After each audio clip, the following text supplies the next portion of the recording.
ملک میں غیر قانونی طور پر مقیم غیر ملکیوں کے خلاف کریک ڈاؤن شروع کر دیا گیا۔ وفاقی وزارت داخلہ نے غیر قانونی پناہ گزینوں کو گرفتار کر کے بے دخل کرنے کا حکم دے دیا۔ سیکیورٹی فورسز نے میپنگ اور جیو فینسنگ کے ذریعے ایسے عناصر کی نشاندہی کا عمل بھی مکمل کر لیا۔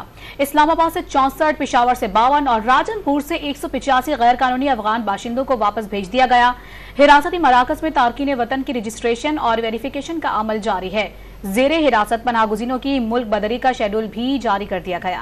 ملک میں غیر قانونی طور پر مقیم غیر ملکیوں کے رضاکارانہ انخلاء کی ڈیڈ لائن ختم ہونے پر حکومت نے کریک ڈاؤن شروع کر دیا۔ وفاقی وزارت داخلہ نے تارکین وطن کو گرفتار کر کے ملک بدر کرنے کے احکامات جاری کر دیے۔ سیکیورٹی فورسز نے جیو فینسنگ اور جیو ٹیگنگ کے ذریعے بھی اہداف کا تعین کر لیا۔ کریک ڈاؤن کے پہلے ہی روز اسلام آباد سے گرفتار 64 افغان باشندوں کو افغانستان بھیج دیا گیا۔ کراچی سے 30 اور راولپنڈی سے 2 افراد پکڑے گئے۔ پشاور سینٹرل جیل میں قید 52 افغان باشندوں کو پھولوں کے ہار پہنا کر مٹھائیاں کھلا کر عزت اور احترام کے ساتھ افغانستان روانہ کر دیا گیا۔ اٹک سے 44 اور ننکانہ صاحب سے 22 افغان باشندوں کو حراست میں لے کر کیمپوں میں منتقل کر دیا گیا۔ راجن پور سے 185 افغان تارکین وطن کو اپنے ملک بھیج دیا گیا۔